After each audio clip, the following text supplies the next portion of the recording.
Park rangers spend a lot of their time outdoors, and this in turn means that they get to know their surroundings. A little known mystery that many aren't aware of is that of trees that have been ripped from the ground. Except for a few social media posts made by park rangers and a few scattered articles, there's not much information about this mystery, but those who have encountered these scenes have been left confused. One post was submitted by a park ranger in the United States, and they detailed that on a number of occasions they found these trees turned upside down. Nothing that would seem out of the ordinary in a place like a national park, or in a state that often gets hit by harsh weather conditions. However, this park ranger soon picked up on the fact that something didn't seem right. They described that the trees had been torn straight from the ground, but the strange thing about this is that no other trees nearby had been affected, pretty much ruling out that this had been done by a natural event, and this led them to believe that it was an isolated incident. Only a matter of weeks later though, the park ranger was walking through the same national park, saying that it can be found in Washington, and once again found another tree that had been turned upside down and forced into the ground. He said that these trees are easy to find, sticking out among the rest with the roots pointed towards the sky.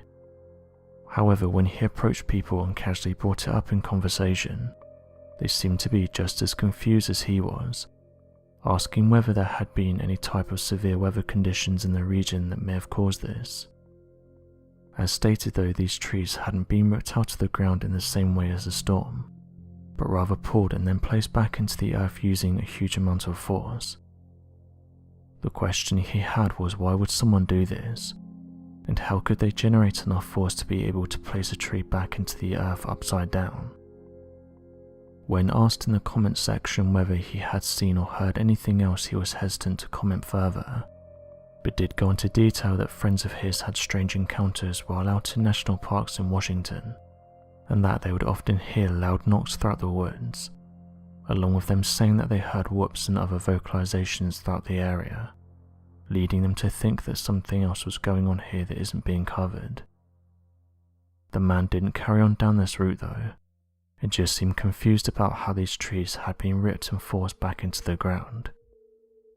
Others did want to talk about this topic though, and people soon started to share their opinions and theories about what could have caused this, along with what could have been making those vocalizations that his friends and others had been hearing throughout these areas. Hearing strange knocking sounds along with inhuman vocals isn't common, but enough people have allegedly heard them that it's led to investigators to take these claims seriously. Campers have also said that during the early hours of the morning, they heard strange sounds that they said couldn't have been made by a human. Although scientists and researchers will disagree with the culprit, many have pinned this on Bigfoot, saying that they also create dens and break down trees, although the reason for why they do this is highly debated among believers.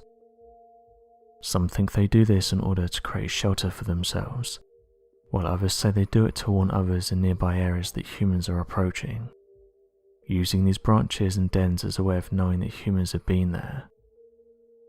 These humanoid creatures have been reported all across the United States, with the Bigfoot Field Researchers organization stating that they've catalogued thousands of Bigfoot sightings in recent years, and noted that the state with the most sightings is that of Washington. One report that was submitted several years ago details the following. Me and my friend went on a fishing trip in Mount Rainier National Park. We started our hike from Forest Service Road 73 into Mount Rainier National Park via the trail that goes past Lake Eleanor. This was the closest we could get to our fishing destination due to long-time road closures in the area. We hiked in on mainland trails through Grand Park and then down to White River, and then up to Lake James. Our plan was for 2 nights at Oliver Lake, but with some route finding difficulty we stayed at another lake for 1 night. The next morning we hiked for around 15 minutes and located Oliver Lake, set up camp and then began fishing. as we fished around part of the lake from approximately 11 AM to 5 PM. I found it odd that I did not see any other sign of human evidence of any kind, i.e. fishermen trails, trash areas previously camped in, etc. Later that night, me and my buddy were inside our tent. They were fast asleep and I was tossing and turning. Suddenly I hear a low-pitched scream coming from the ridge above us, which I estimate about 300 feet up. Every inch of my body is on high alert, and I'm trying to figure out what is making the noise. The screams came in quick succession, and totaled 8 to 10 screams. By the time I wake up my buddy, the screams have stopped, and I explained to him what I heard. We continued to listen and did not hear anything else, and eventually we went to sleep. I'm writing this now because it jogged my memory from watching a Bigfoot show on TV last night, and it really struck a chord with me to reach out and report what I'd encountered. I've been an active hiker, camper and fisherman for many years now, and stayed in many remote places, including Canada, Europe and South America, and I've never heard this low-pitched scream. I've come across bear and cougars and do not attribute this sound to any of those species." End quote. Archaeologists have revealed that Brazil would have been a hive for ancient civilizations, saying that it's only been in the last few years that researchers have gathered enough data to make this assumption. Early explorers up the Amazon would talk about passing huge settlements and seeing lots of people in Brazil. Oddly enough though, within a few generations all of these people vanished. Although Brazil has a rich culture, the country is becoming known for something entirely different. For the last few years now, people have been recording strange crafts, detailing that they don't match things like planes or helicopters, and that they have the ability to just hover motionless in the sky without making a sound. These sightings have only increased in recent years, which has led people to label Brazil as somewhat of a hotspot. Some of the recent photographs to emerge show what appear to be V-shaped or boomerang crafts with glowing lines. The individual who filmed the craft is sitting in traffic, but you can see that the object barely moves while it's being recorded. A local by the name of Marcelino, who is in one of the nearby cars, said that this has been happening for a while now, and that only a few nights ago he was able to capture a similar looking craft, but detailed that the one that he saw was a little bigger. He said that his encounter happened early in the morning, and said that these things are becoming quite frequent throughout the area, leading some to suggest that sightings of these crafts are on the rise. Alex Mosio commented on the post and said that he too had a similar encounter, but said that his happened a few days before this on January 6th at 22:13 hours, close to Chicologo Beach in Chile. He said that the object suddenly approached the bay heading north-south before fading into darkness, turning southwest. He said that he has videos of the event and plans to upload them. Alicia Rosa detailed that last year she had seen one of these crafts above her house, and said that this thing didn't make a sound, and said that if she had to guess she would estimate that this object was twice the size of a standard airplane. In the comment section there were hundreds of people that detailed that they'd seen the same thing, but as of right now no one has come forward and answered what it is that people are seeing down in Brazil.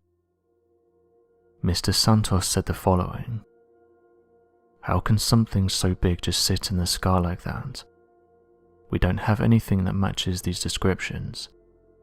No plane or helicopter looks like this. If this was something from our military, why'd they hover it over our main road? To me, I just don't think that our military would do something like this. Normally they're doing everything they can to keep out of the way of people, yet you have this thing that just sits in the sky making no noise. What is this thing?" End quote. Something that many aren't aware of is that hostile incidents were reported throughout Brazil during the 1970s and 80s. According to several Brazilian police officials, on the 29th of September back in 1988, a body was found near the Guaporanga Reservoir in Brazil, by police technician Sergei Rubens, who began taking photographs of the incident and believed the discovery to have been slightly strange in nature. According to Sergei Rubens, there was a list of striking observations that were made that pointed to the event being far more supernatural than a typical police investigation would expect. Although the pictures are far too graphic to show in detail here on YouTube, several images were taken by Sergio Rubens that showcased the body in similar condition as reported in past livestock passings.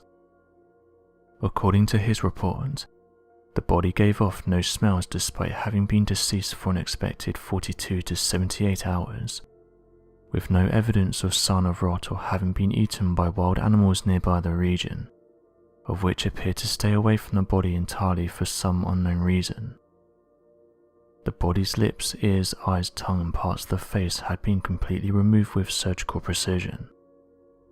There was little bleeding on or around the body despite the large and numerous wounds covering the body. The major organs within the chest cavity had been removed through a perfectly round small hole that could have been made only with the use of precise surgical instruments, as the holes were perfectly neat and half an inch in diameter. The organs associated with reproduction and digestion were completely taken out and removed, and this was done with extreme precision. And lastly, the body appeared to have been subjected to high doses of radiation, with evidence of burns and radiation scorches all over the surface of the skin.